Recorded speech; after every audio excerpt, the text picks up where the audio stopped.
Eu vos cumprimento com a paz do Senhor. Bem-vindos à sala do banquete. Nós vamos falar um pouco sobre a palavra de Deus e eu quero ler aqui juntamente com você no capítulo 6 de Apocalipse e o versículo de número 7 até o versículo número 8, que diz: E, havendo aberto o quarto selo, ouvi a voz do quarto animal que dizia: Vem e vê. E olhei, e eis um cavalo amarelo, e o que estava sentado sobre ele. Preste bem atenção, o personagem que estava sentado sobre o cavalo amarelo tinha por nome Morte. E o inferno o seguia. E foi-lhe dado poder para matar a quarta parte da terra com espada, quer dizer, assassinatos, com fome e com pestes, e com as feras da terra. Eu não quero fazer aqui um comentário, vamos dizer assim, meticuloso, analítico, mas a minha colocação nesse instante é devido a muitos comentários que estão surgindo, vídeos de muitos pregadores que têm trazido pânico. Eu tenho recebido vários telefonemas de várias pessoas a respeito do que poderá acontecer do dia 30 para o dia 31 de março, do qual hoje nós estamos vivendo. Eu não quero fazer um estudo bíblico porque eu não quero expandir o tempo. Mas preste bem atenção. O cavalo amarelo e o seu cavalheiro é uma realidade. Mas não agora, isso eu garanto. Durma em paz. Descansa em paz. Para que este cavalheiro e com este cavalo apareça no cenário mundial, que vai ser no cenário mundial, é necessário acontecer várias coisas que eu quero apenas aqui contextualizar junto com vocês. Depois eu posso até fazer um estudo mais específico, se for do interesse de muitos, e eu vou ver se é o interesse, se alguém sugestionar, se alguém der o like, visualizar e compartilhar, eu vou saber que vocês estão interessados. Mas preste bem atenção. Deus, ele determinou uma época chamada plano divino. O plano de Deus, através de todas as gerações, foi pré-planejada, porque Deus, na sua presciência, sabia e sabe o que vai acontecer longe das nossas imaginações. O apóstolo Pedro disse que para ele 1000 anos é como um dia e um dia é como 1000 anos. Quer dizer, para ele não tem passado nem futuro, tudo é presente, está palpável em suas mãos. Então Deus, ele separou Israel, rapidinho, para que Israel levasse uma atenção ao povo, atraísse o povo, para que o povo pudesse ver, através da nação de Israel, que o mundo estava corrompido, estava perdido, e o salário do pecado é a morte. Os sacrifícios não valia mais a pena, o pecado tomou conta. Então o que foi que Deus fez? Deus separou uma nação, mas começou com um homem chamado Abrão. Ele trouxe aquele homem, vestiu e fez cumprir a sua promessa em seu filho Isaque e restaurou a promessa na vida de Jacó. Por isso ele é chamado Deus de Abraão, de Isaque e de Jacó. As ações de Deus sobre o homem. Aí preste bem atenção. Deus separou este povo, não que Deus tivesse acepção por alguém, se a própria palavra de Deus diz que Deus não faz acepção de pessoa. Mas, como ele sempre esteve e quer estar presente junto com o homem, é tanto que no tabernáculo do deserto, no trajetória no deserto, ele preparou o tabernáculo para que ele pudesse estar presente ali com o homem. Então ele levantou uma nação chamada a nação de Israel, a nação hebraica, formada por várias tribos, que prevaleceu vir Jesus da tribo de Judá. Então, devido tantas e tantas distorções e incoerências e falhas por parte de Israel, Deus permitiu que Israel fosse para o cativeiro. Só para vocês entenderem, abrir a mente, para o cativeiro. E teve duas levas. Então a tribo de Judá e a tribo de Israel, que estavam separadas desde do reinado de Roboão, agora a tribo de Judá foi para o cativeiro e a tribo de Israel foi espalhada pelo mundo. Foi para a Síria e aí se perdeu. Tem alguns remanescentes que precisam ser encontrados ainda.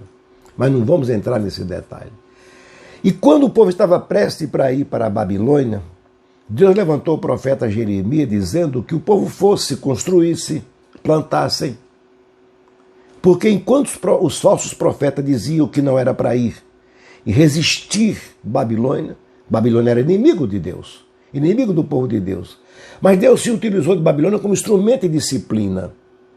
Quem sabe que o coronavírus não é um instrumento de disciplina para nós, para o povo, para se voltar para Deus.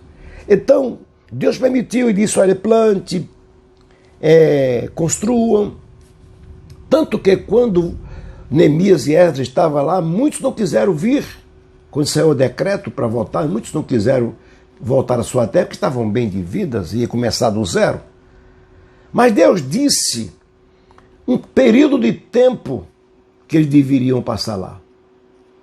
E Deus falou através de Jeremias tudo isso. Deus falou através de Daniel. Daniel ficou preocupado porque os 70 anos que Deus havia previsto passaram-se e o povo continuava lá ainda no cativeiro. Daniel orou e Deus esclareceu a Daniel sobre as 70 semanas, que eu posso dar isso mais especificamente em um estudo e não em uma palestra, que o tempo é curto. Temos que conhecer um pouquinho de matemática. Então, 70 anos de anos e não de dias. Ou seja, melhor, 70 semanas de anos e não de dias. Nós podemos comprovar isso na Bíblia. Então ele falou que como dar-se-ia a separação das 70 semanas. Então, para a gente resumir, nós estamos vivendo no intervalo de tempo entre a 69ª e a 70ª semana. Estamos chamado tempo dos gentios. E neste período chamado tempo da igreja. E a igreja, ela é formada de gentios e judeus. Preste bem atenção.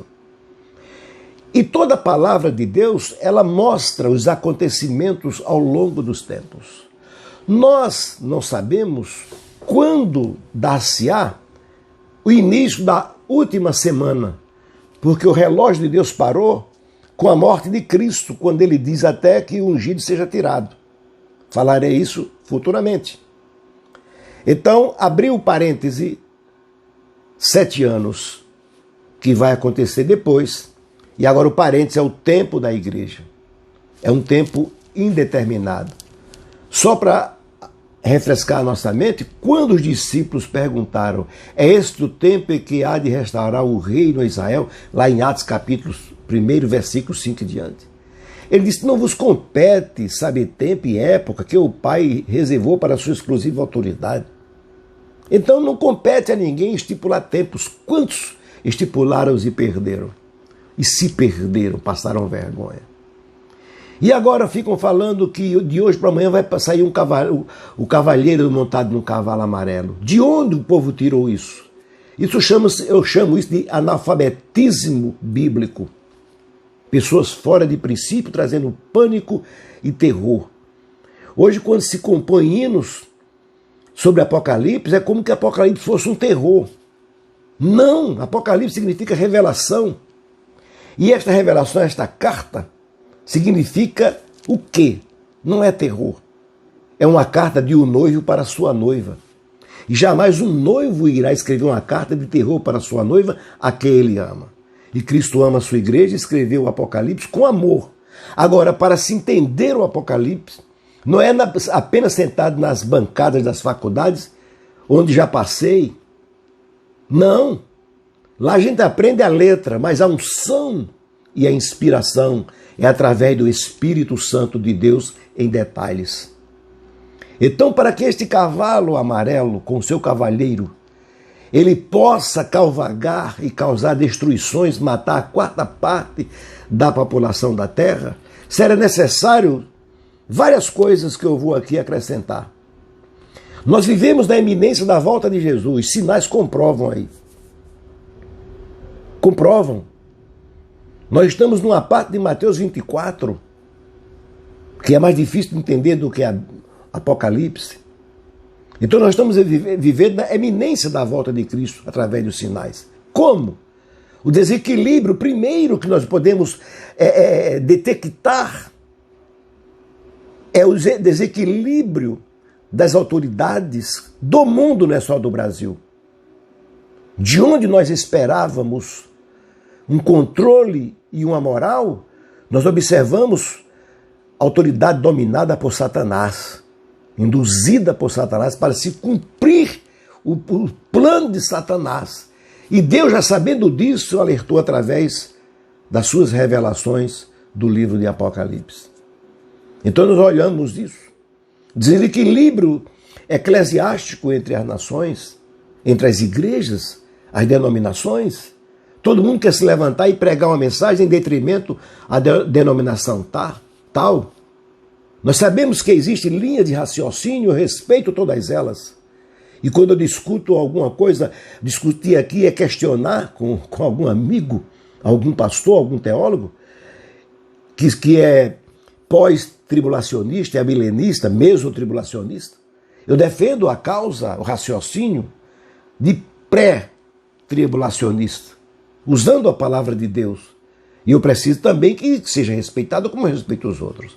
E quando alguém quer questionar, eu digo, olha, se vocês quiserem esperar para ver, espere, eu não quero não. Se me dá garantia, biblicamente, que em um estudo próximo, se vocês quiserem, eu vou falar capítulo e versículo por versículo de Apocalipse. Ou a escatologia bíblica para que a gente possa entender.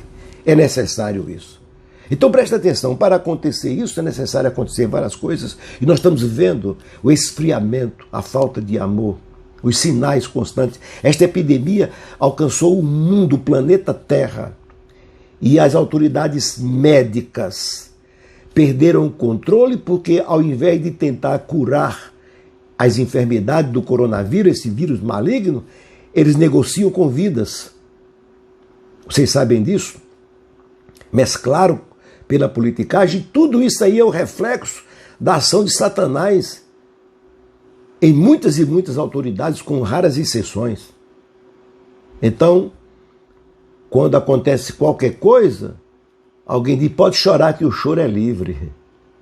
Mas um dia virá, e não tardará, chamado o dia da vingança, o dia de Jacó, que todas as tribos se lamentarão e prantearão diante do grande Deus, o Todo-Poderoso, porque Paulo disse aos Gálatas, Deus não se deixa escarnecer. Então preste atenção, para que esse cavalheiro possa cavalgar hoje, nas ruas, no mundo, seja onde for, que é no sentido espiritual, mas a ação é literal, não é simbólica, tá? Cavalo significa poder, tá certo? Autoridade de guerra. É necessário acontecer o arrebatamento da igreja. Acredite sem que quem quiser. Acredite quem quiser. Só se manifestará o primeiro cavalo branco com seu cavalheiro depois que a igreja for retirada daqui. E eu provarei isso no próximo estudo bíblico. Primeiro, a igreja será arrebatada. Segundo lugar, Israel será atacado no mesmo dia que a igreja foi arrebatada. Terceiro lugar, Deus intervirá contra os inimigos de Israel, que são os seus inimigos. Quarto lugar, haverá na primeira parte da semana, que são 7 anos, 3 anos e meio, uma falsa paz, como Paulo disse ao Tessalonicenses. Enquanto ele diz que a paz e segurança virá repentina a destruição. Tem alguém dizendo que nós estamos no milênio. O milênio é um reino de equidade, de paz. Não haverá morte e 80% das enfermidades serão banidas. E eu provo isso na Bíblia. E vou provar a vocês depois.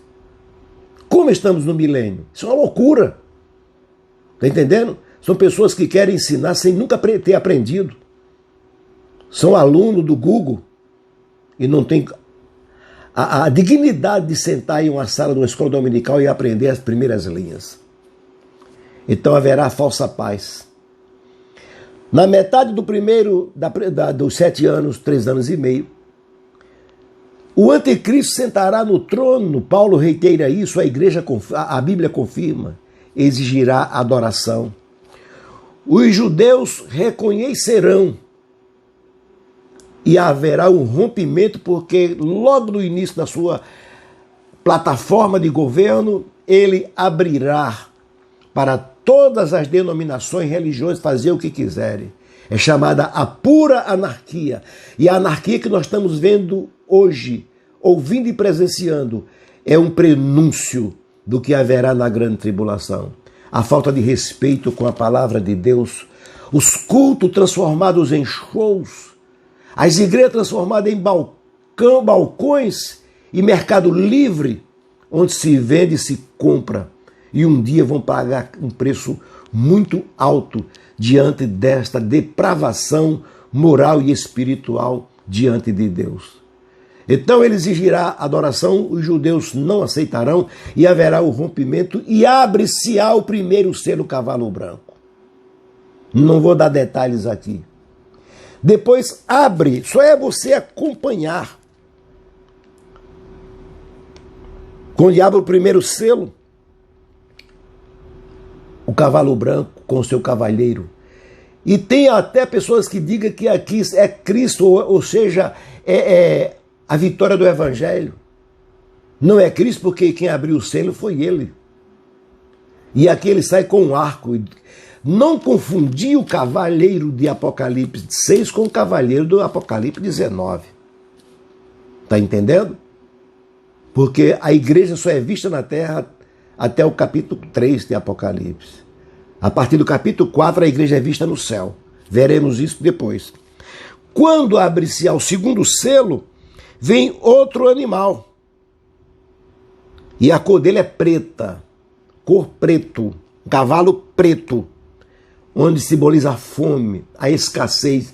E isso, presta atenção, não é em localidades específicas, não. Isso é mundialmente.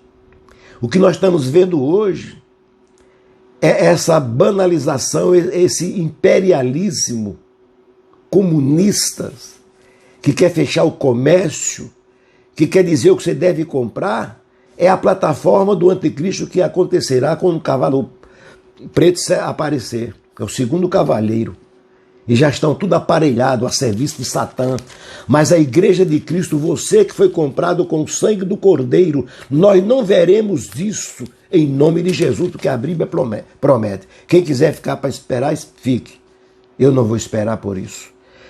E abre-se-á o segundo cavalo, que eu quero dizer, que eu disse é o cavalo vermelho, que vem tirar a paz. Depois vem o terceiro, que é o cavalo preto. Aí sim aparecerá o cavalo amarelo. E como algumas pessoas sem responsabilidade vão pagar muito caro por distorcer a Bíblia e querer incutir na mente do povo um medo. Eu tenho recebido telefonemas, mensagens de pessoas que estão preocupadas como vai dormir hoje. Durma em paz, porque Deus comanda o mundo. Não tem cavalo nenhum que vai passar hoje. Só na mente de pessoa desprovida da unção de Deus. Por isso, meus filhos, ficamos com a palavra do Senhor. Para que tudo isso aconteça, tem que acontecer aquilo que eu falei e ele não vai passar hoje. Porque a Bíblia Sagrada é a palavra de Deus. Que Deus abençoe você, abençoe a sua família. Não vá nesse negócio de pegar óleo e ungir os umbrais da porta. Não. Não. Os umbrais das portas eram ungidos no Antigo Testamento. Que o sangue que passaram na vega das portas lá no Egito era tipo do sangue de Cristo. Aquele era um sangue de animais. E o sangue de Cristo é um sangue imaculado, puro e eficaz, que a sua eficácia é até hoje. Ele já pagou o sacrifício. Quando se passar azeite nas portas, algum utensílio, simbolizava o Espírito Santo que foi derramado no dia de Pentecostes. Nós não precisamos mendigar um polegar em um umbral da nossa porta, não. O Espírito Santo é o nosso consolador, o nosso guia, o nosso orientador e, acima de tudo, para aqueles que não entendem, Ele é o nosso penhor. E Cristo sabe que sua noiva está aqui e o Espírito Santo entregará ela no dia do grande tribunal de recompensa. Então, durma em paz, descanse em paz. Apocalipse não é um livro tenebroso. É tanto que Malaquias termina com a palavra maldição. Podia ser maldito? Não. A terra está debaixo da maldição. E Apocalipse termina com a palavra bênção. Então descanse no Senhor, porque Cristo cuidará de vós, cuidará da sua família, cuidará dos seus filhos, cuidará dos seus parentes, cuidará do seu emprego, cuidará finalmente de tudo. A igreja não vai mendigar o pão aqui, porque o provedor está conosco, é o Deus, o Jeová Jireh. Entendeu? Então descanse. Quando esse cavalheiro cavalgar com este cavalo amarelo, vai encontrar muito desapercebido, mas a igreja já está no céu com o Senhor. Um abraço a todos e a paz do Senhor. Compartilhe este vídeo. Auxilie aqueles que estão angustiados, já estamos perto das 22 horas. E tem pessoas, eu estava ministrando a aula aqui de teologia sobre o Espírito Santo, e eles de mensagem perguntando: pastor, é hoje, é agora, o que é que eu faço? Eu tenho que pegar o óleo da unção para ir lá? Não! A sua casa, a sua tenda, habita o Deus de Abraão, de Isaac e de Jacó. Amanheceremos amanhã como qualquer outro dia. Pode haver alguma catástrofe localizada, política, alguma coisa, mas a nível mundial, não. O coronavírus é apenas um prenúncio para que a gente se prepare, porque breve ouviremos o soar da última trombeta. Aleluia. E estaremos para sempre com o Senhor. Amém. Que Deus abençoe a você.